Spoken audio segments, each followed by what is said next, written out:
Welcome to the Future Tech edition of the Finding Genius podcast.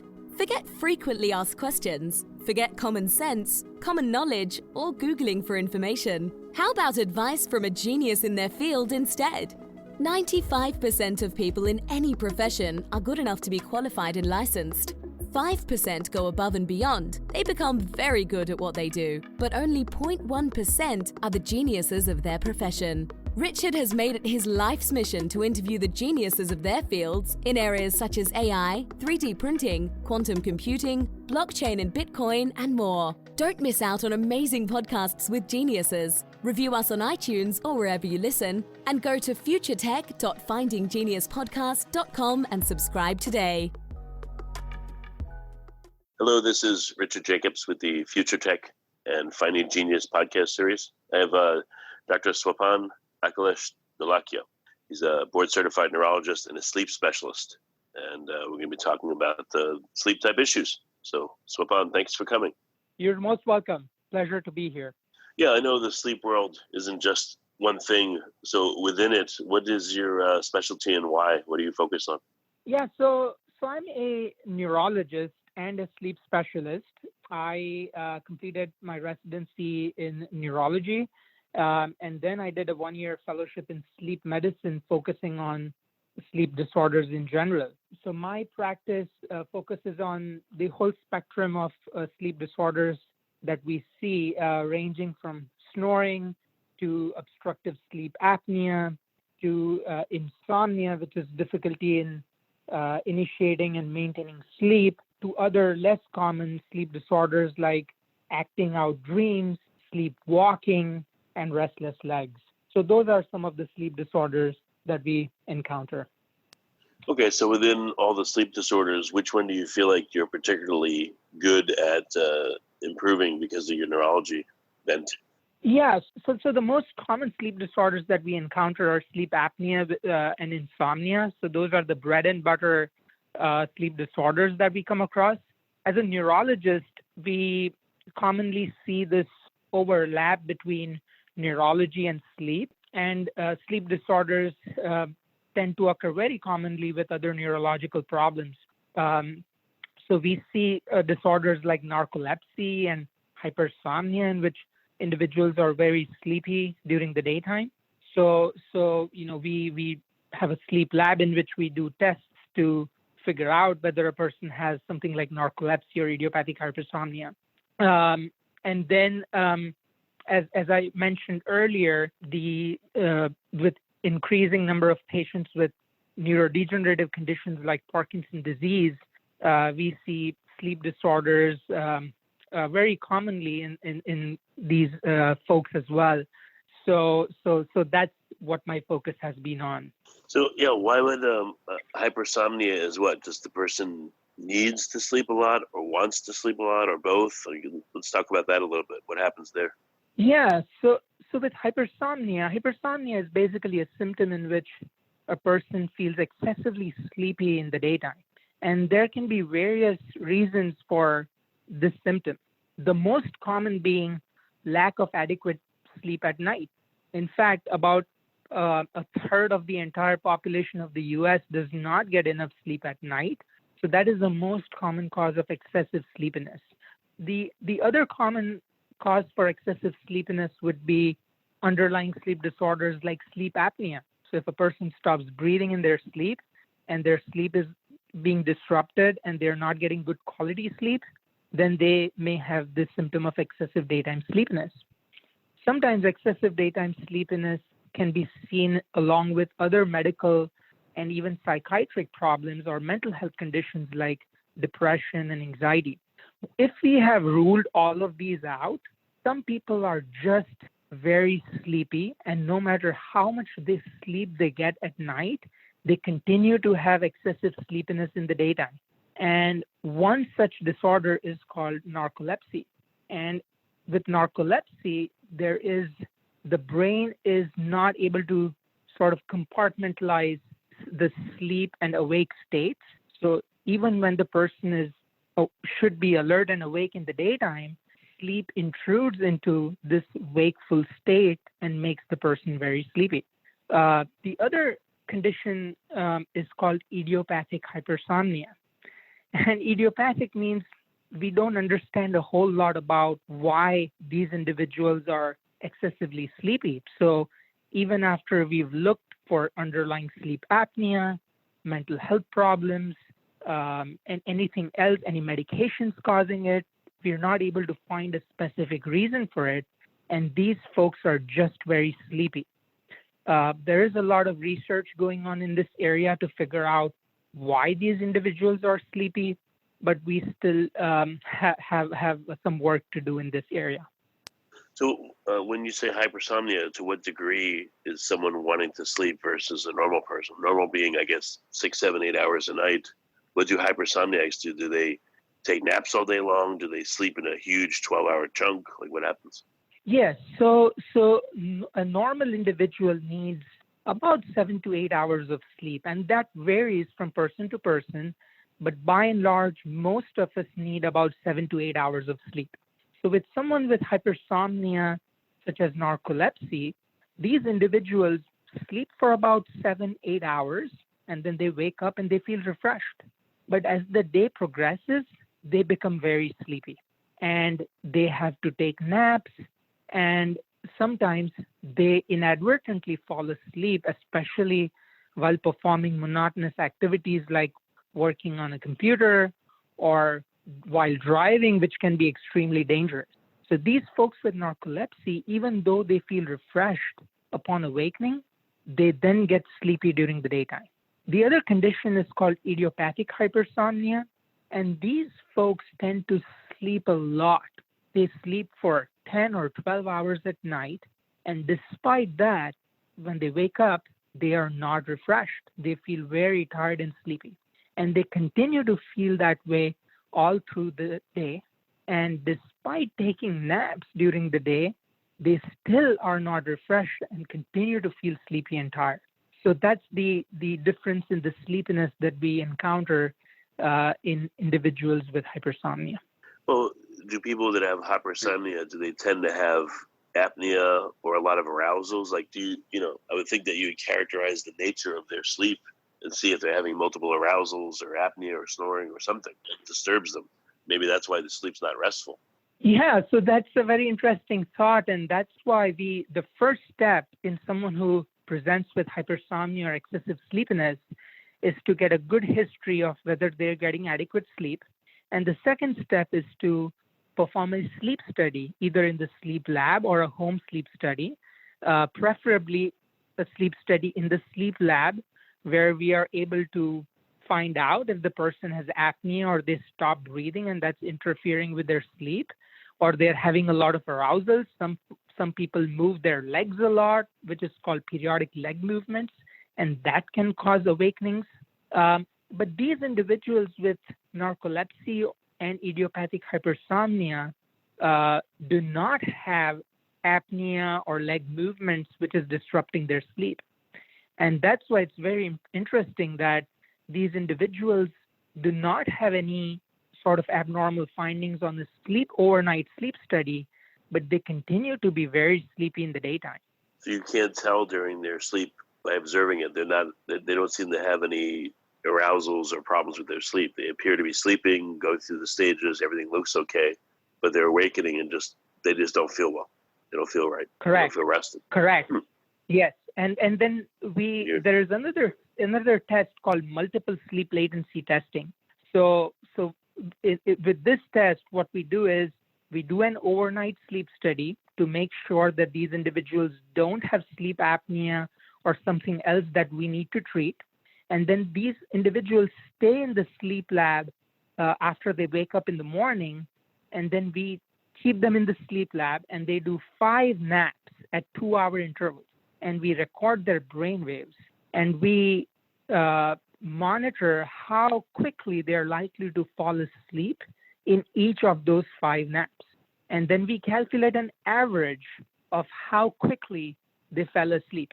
A normal individual will not fall asleep in less than 8 minutes after a good night's sleep.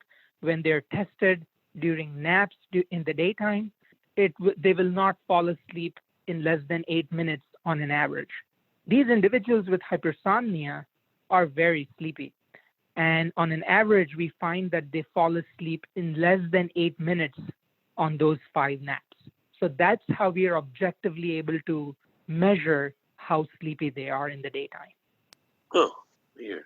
I mean, do you look at their, the levels of different and biomarkers and things like that? I mean, I don't know, like in the non-idiopathic versions, what is causing this? And then idiopathic, I guess you don't know, but there's at least some flavors of it where you know the cause, right? And what is it?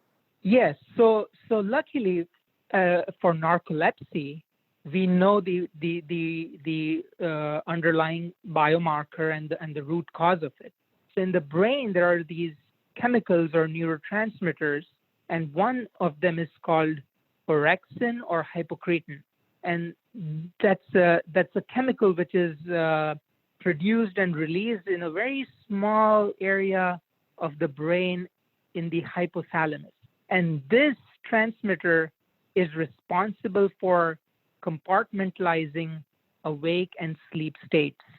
And in individuals with narcolepsy, we have found that they are deficient in this orexin or hypocretin.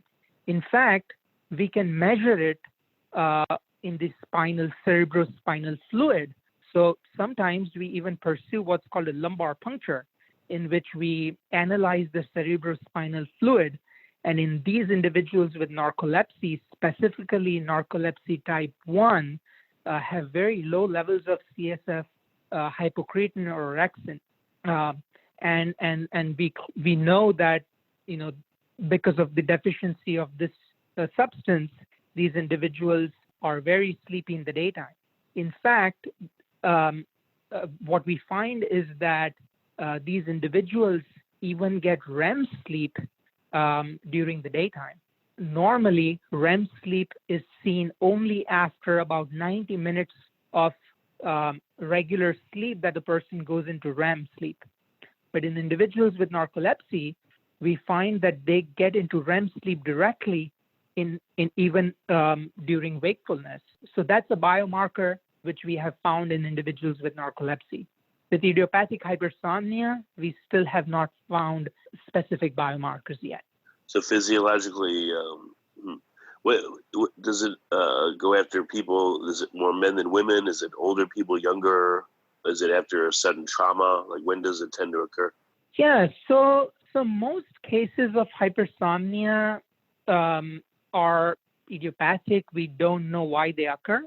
It's a disease which is seen in the younger folks. So narcolepsy typically is seen in individuals between 15 and 25 years of age. We see it both in men and women. Rarely do we see individuals who have had a history of head injury or sometimes brain infections, and then they later on progress to get this hypersomnia or excessive sleepiness. But most of the times, we don't have a sort of precipitating event or insult that we can pinpoint to. Are there any theories, or do you have any? I mean, do you have your own theory on what could be causing it, and also how detrimental is it? How much does it affect the person's life, and does it go away on its own, or is it permanent? Yeah, so narcolepsy and hypersomnia can be associated with significantly, a poor quality of life. It can affect, daily activities. As I mentioned, it's seen in a relatively young group of the population. So if someone is a student or they're just starting their jobs and they're feeling very sleepy, unfortunately, that can come across as the person being lazy. And that may not be the case. They may be having an underlying medical problem, and that's why they're very sleepy. So it can definitely impact a student's performance, job performance. It can lead to safety issues. As I mentioned, a person feels sleepy, especially with monotonous activities such as driving, and it can take only less than a fraction of a second to be involved in a car accident. So it can be very dangerous. Not only that, it can also be a risk for other occupational hazards. For example, if someone is a truck driver or is operating a forklift, then that can significantly, increase the risk of an accident. So certainly these hypersomnia disorders can adversely impact a person's quality of life. Interesting. Any other conditions that you deal with that aren't, common? I mean, hypersomnia seems to be one. Narcolepsy, I've spoken about a little bit, but any other unusual ones that you see that are, I guess, important, relevant clinically? Yes. So we see, fascinating neurological and sleep disorders. One that comes to mind is something called REM behavior disorder. So we divide sleep into two types, non-REM and REM sleep. REM is REM, which stands for rapid eye movement sleep. And it's called rapid eye movement sleep because when we observe these individuals who are sleeping, we see that their eyes are moving in REM sleep. So that's why it's called rapid eye movement sleep. And when we are in REM sleep, we dream. So the dreaming occurs in REM sleep. Now, we have this natural mechanism in which our entire body gets paralyzed when we are dreaming. So we cannot act out our dreams. For example, if I'm in REM sleep and I'm dreaming about, being involved in a fight, I will be able to dream, but my body won't be able to act out that dream.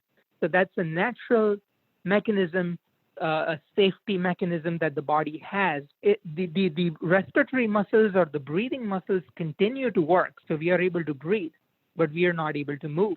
The other part of sleep is called non-REM sleep, which stands for non-rapid eye movement sleep. And we do not dream a whole lot in this part of sleep, and the eyes don't move, but the body is able to move. So when we change our body positions, when we're moving in our sleep, it occurs in the non-REM sleep. Now, when this does not function properly or work properly, we see a disorder which is called REM sleep behavior disorder. So these folks with REM sleep behavior disorder present with acting out their dreams. So many times we see folks who come to our clinics and it's the bed partner or spouse who brings up this problem in which the person may have punched or hit them. And when the person is woken up, they are able to recall the dream they were having. So some way muscles of the body are not paralyzed and the person is able to move and act out their dream. For example, if they're dreaming about being involved in a fight and punching someone, then that's what they're going to do to their spouse. So again, this can be very dangerous and can potentially lead to injuries. One interesting point is that we now know that REM sleep behavior disorder is closely linked with Parkinson's disease and some other Parkinsonian disorders. And what is fascinating about this disorder is that sometimes REM sleep behavior disorder can occur as the first manifestation of Parkinson's disease. Sometimes it may occur even decades before the onset of Parkinson's disease. So that's a very interesting area, and it potentially opens up in the future if there are any treatment modalities which we find that can slow or arrest the progression of Parkinson's disease, then these medications we may be able to use them early on, even before the symptoms of Parkinson's start. Yeah, that's really interesting. Huh. So again, what is it in the body that paralyzes people when they sleep? They're at a certain stage so that they don't act out their dreams? Yeah, so in the brainstem area, there's an area called the pons, and that's where the signals, once a person goes into REM sleep and they start dreaming, then the signals from this area in the brain travel down to the spinal cord, and in the spinal cord are located the neurons or nerves, which then give signals to the entire musculature or muscles of the body. And so these signals from the brain travel down to the spinal cord and inhibit those signals that supply or give information to the muscles and thereby paralyze them. It's amazing. So, how prevalent are these conditions, hypersomnia, narcolepsy, this the lack of paralyzation when you're sleeping, are they really rare, or are they common? So typically in a sleep clinic, the most common disorders would be obstructive sleep apnea and insomnia. So by comparison, these are not very common problems. But in a tertiary care sleep center, we do come across these problems not infrequently. But I would say that these problems affect less than 1% of the population in comparison to sleep apnea, which is as high as 10 to 20% of the population. Right, yeah, that's just far more rare. Mm-hmm. But what about the, I've spoken to a lot of people about sleep apnea, about snoring, etc. Where is sleep science going in your experience over the next few years? What's new that's coming, new understanding or new treatments? Yeah, so I think the advances are going to happen in this wearable technology. We see a lot of gadgets come up which are able to monitor sleep hopefully accurately. I think that when we do sleep studies, sometimes they're very cumbersome. We have attached a lot of wires on patients. And as we move forward, better equipment, minimal contact sleep studies, which are able to get the information without interfering with the person's ability to fall asleep because of the wires and the equipment needed. I think in the future, we need continue to develop better treatment for sleep apnea. CPAP is a very effective treatment, but obviously compliance is a problem. So moving forward, we need to continue to develop better methods of treating sleep apnea. The other area that I see develop is things like scoring of sleep studies. So we get all this information from the whole night, which is data worth 8 or 9 hours, and the technician has to go through the entire night 30 seconds at a time and score each episode of pause in breathing and what type of sleep it is, and that can be very cumbersome. And I think moving forward with technological advances, I see that hopefully that will get simplified. Okay. Are there any subclinical treatments needed for apnea that's not quite apnea? Snoring again, that's not quite apnea, or people that have something that's not characterized, just they wake up 20 times a night. They don't know why, or they wake up and they're up for a couple hours and they go back to bed. Things that are maybe very disruptive, but they can't figure out why, and they're not necessarily apnea or any of these classic problems. Yeah, so I think getting good history information about those symptoms. So snoring in itself is not harmful, but it can be a manifestation or symptom of underlying sleep apnea. So if a person is having a symptom of loud snoring, and they're waking up multiple times during the night, then I would think that a sleep study would be needed to make sure that they don't have apnea. But then we also see insomnia, right? Insomnia is very common, which is difficulty in initiating and maintaining sleep. And again, just like apnea, it is seen in about 10% of the population. And sometimes we see that it gets precipitated by something, a job loss or death of a loved one, or going through a bout of depression can precipitate the insomnia or trouble in falling asleep. But what we see is that with time, even after the underlying cause of the insomnia has gone, the difficulty with sleep continues. And the reason for that is that over time, the brain relearns in a negative way at a subconscious level that the bed and the bedroom is not the place to sleep. So even after they get a new job or they are over the depression, the insomnia continues to be an independent problem. And that can lead to a person waking up multiple times during the night. So that's a very common problem that we see. And it's sort of a conditioned response that the brain develops over time.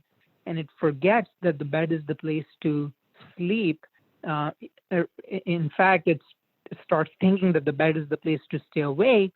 So whenever the person tries to go to bed and sleep, the response that the brain generates or triggers is being awake.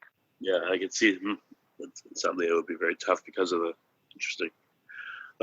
Okay. Well, what do you see as ahead for you with your research over the next, couple of years, or is it just more clinical work? I mean, where are you headed with your own work, do you think? Yeah, I think my focus is clinical work, but I still find it surprising how little we know about sleep. Awareness about sleep disorders is increasing, but I think we're still at the tip of the iceberg. As I mentioned, these are very common problems affecting 10-20% of the population. A third of the population does not get enough sleep, and getting inadequate sleep is associated with other health problems like heart disease and hypertension and increased risk for stroke and increased risk for depression. So I think a lot needs to be done in educating people about the importance of getting adequate sleep and the symptoms for identifying common sleep disorders, given that we have good treatment that can improve the quality of life of the individual. Well, very good. What's the best way for people to find out more about your clinic and if they're close to you to attend? So I work at the Veterans Affairs of the VA hospital. So my clinical work is focused on veterans. So I don't have a separate clinic on my own. I work at the VA. Okay. Well, I guess last question then. So, all right, I'll edit that out. So I'm just going to ask more generally. I'll ask you again. Okay. So, what's the best way for people to get in contact or ask questions? I believe you mentioned you work with veterans. So, if someone's a veteran and they're listening, or they have a family member that is, and that person or them are having sleep problems, what's the best way that they can learn more? So the VA has specialized sleep centers. So the Atlanta VA is a tertiary care sleep center where we are 6 sleep physicians. We have an 8-bed sleep lab. So where we run all sorts of sleep studies and treat the entire spectrum of sleep disorders.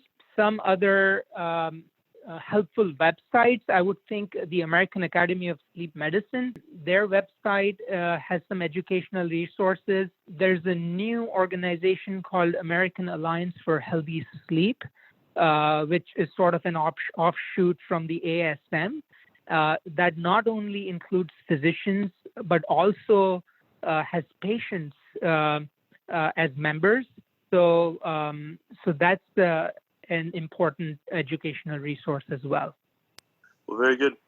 Well, I appreciate you coming on the podcast, and thank you very much. Thank you so much.